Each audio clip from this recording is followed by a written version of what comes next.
Hello, everyone. Today we're going to begin our lecture on periodontal conditions for dental specialties.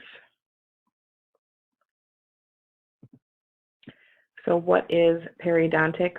Periodontal dentistry deals with the cause, the prevention, and then the treatment of disease of the tissues of the supporting structures of the teeth. Periodontal disease affects millions of people every single year, and it can start very early in life and can cause the loss of more teeth than all other reasons combined with all reasons for people to lose teeth in dentistry. Periodontal disease is a silent infection in its early stages, meaning that it's painless. It does not cause any real concern to most people because if it doesn't hurt, it shouldn't be an issue. And a majority of periodontal diseases are in fact bacterial-induced inflammatory conditions of the oral cavity. So the progression of periodontal disease, I want you to pay special attention to this slide. The progression begins with an inflammation. So the inflammation typically is going to start with plaque formation around the cervical area of the teeth.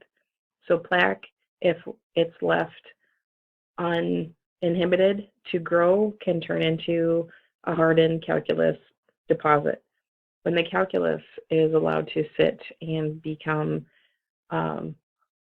stationary on the teeth, the tissue begins to bleed, which can lead to the formation of pus or exudate in the periodontal pockets. All of these things combined contribute to the breakdown of tissues in the alveolar process, in the soft tissue, and other parts of the supporting structures. If things are allowed to be taken away, the plaque is removed by at least irregular, if not regular, removal. The calculus doesn't build as quickly or as much, which reduces bleeding, which reduces pus. The body is able to repair itself systematically. However, if the inflammation is left unchecked, the body can no longer perform the necessary repair processes to keep ahead of the inflammatory response. So if this is the case and the repair breaks down, apical progression of the destruction continues. So it starts at the cervical area of the tooth and moves in an apical direction. Some causes of periodontal disease. The main cause is plaque. Plaque is the primary cause of periodontal infections. It's that white, sticky, invisible film that can form on the teeth, which harbors the disease-causing bacteria and their waste products that damage the gums and the underlying bone. Plaque can grow on the teeth and down into the crevice between the gum and the tooth, and if it is left alone, will calcify and become calculus. So in this top picture, we have the sticky plaque built up here that just needs a toothbrush to remove. Does not need to be scrubbed with the toothbrush, just a gentle circular action of the toothbrush, and then of course some floss between the teeth as well. When the plaque is left to grow and harden, it turns into this yellow area, the mass known as calculus, and that needs to be removed with an instrument.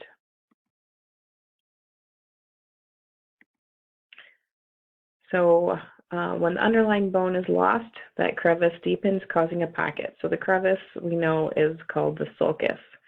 The normal pocket depth is 1 to 3 millimeters. A 1 is not better than a 2, and a 3 is not worse than a 1.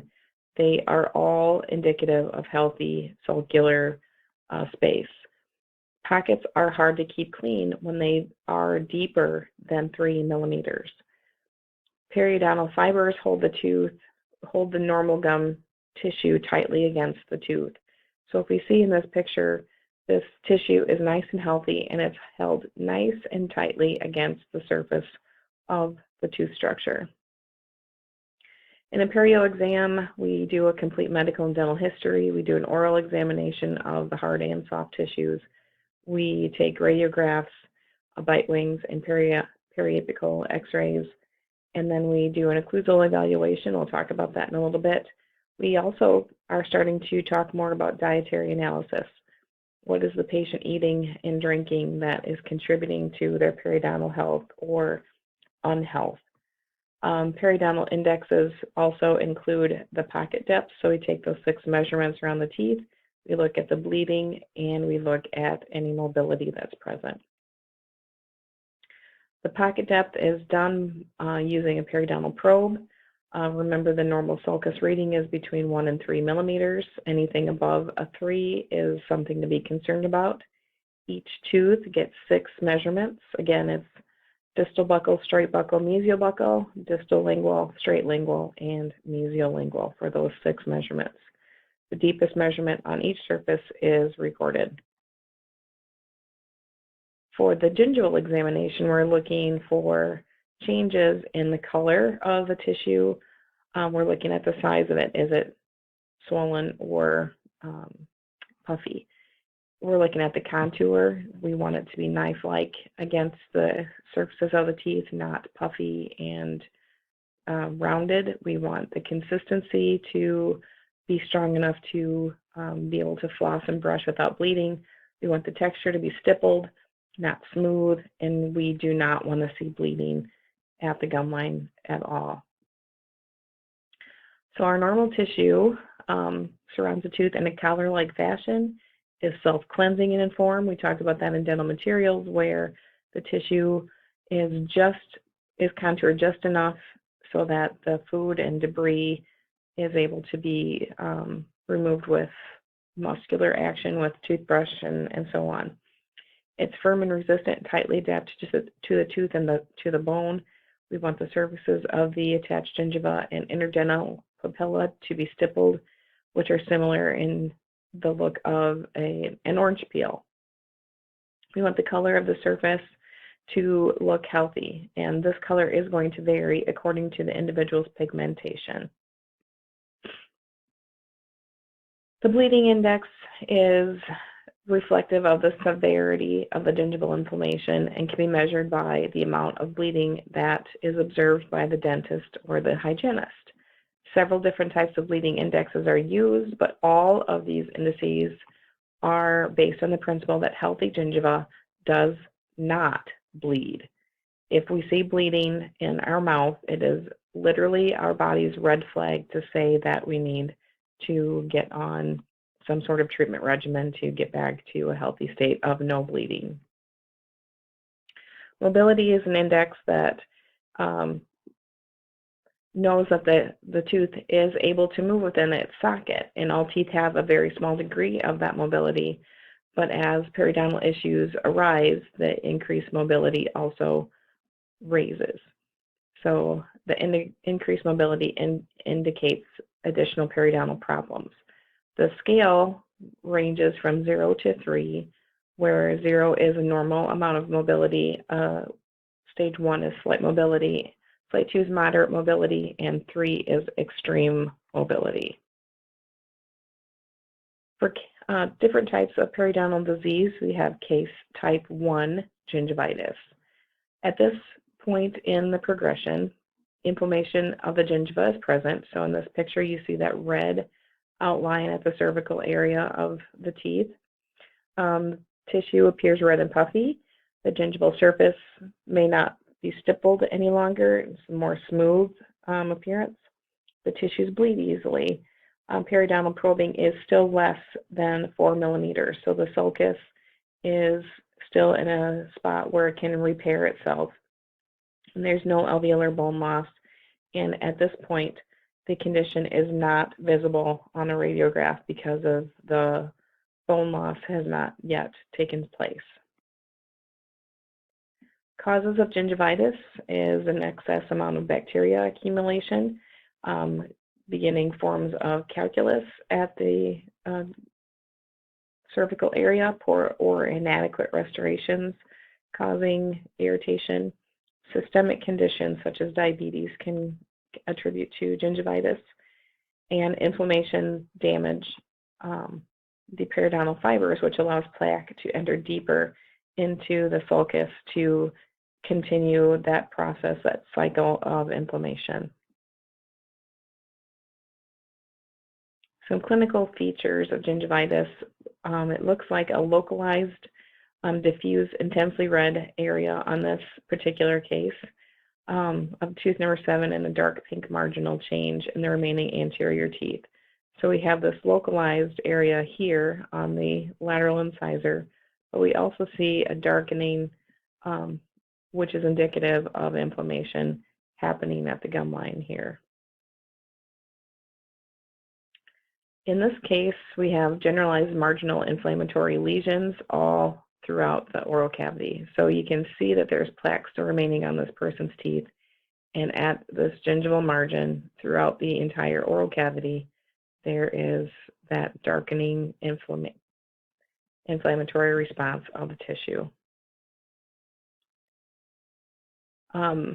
This one shows a papillary gingival enlargement. So it looks like this patient is probably just getting their braces off due to the fact that we can see these larger interdental papilla growing here, and I see the outline of some bonding on this tooth right here. So this patient probably wasn't able or didn't floss like they were supposed to, and that began the growth of the papilla between the teeth. One of the things that when the dentist or hygienist is doing their assessment of the patient, they will insert a probe into the sulcus, and at this point we see the lack of the stippling on the tissue, and the margins are slightly rolled and it has a dark red color. So the tissue is not bleeding at this point. The probe is just being inserted here to take those initial recordings of the sulcus depth. But once the probe is removed, we have a bleeding point. The bleeding appears, it can appear up to 30 seconds after the probe has been removed, and those bleeding points are then recorded by the hygienist on the periodontal chart. Gingivitis is reversible. It is the only periodontal condition that can be reversed. It can be resolved by daily effective plaque removal simply by brushing and flossing. The combination of effective oral hygiene, maintenance, and scaling procedures are needed to remove the plaque and calculus buildup, but no surgery is necessary if self-repair is possible. Case type 2 is progressing apically a little bit further, and this is a stage of early periodontitis. This is where the progression of the gingival inflammation into the alveolar bone is begun. So we have early bone loss with minimal radiographic evidence now. We have a formation of a periodontal pocket of between 4 to 6 millimeters, which is accompanied with bleeding. There's minimal furcation invasions of the multi-rooted teeth, and at this point, the periodontal disease can be stopped with professional treatment. Remember, the bone will not return, but we can manage the soft tissue attachments at this point. Causes of early periodontitis is the inflammatory process that continues to proceed apically and involves the alveolar bone and now the supporting structures. This is caused by chronic inflammation of the gingiva. The plaque is there, turned into calculus, which leads to bleeding, which leads to pus formation. Which also then leads to pocket formation. It is truly the cause of untreated gingivitis and excessive amounts of plaque and calculus that accumulated at the cervical area and into the sulcus. Characteristics of this is a lower epithelial attachment, pocket formation greater than 3 millimeters, alveolar resorption on the radiograph, so now we can see this on a radiograph. Usually at this point there's not a lot of gingival inflammation, but it can still be there. It can be generalized in the mouth or localized, and the severity of the lesions may vary in different sites of the mouth.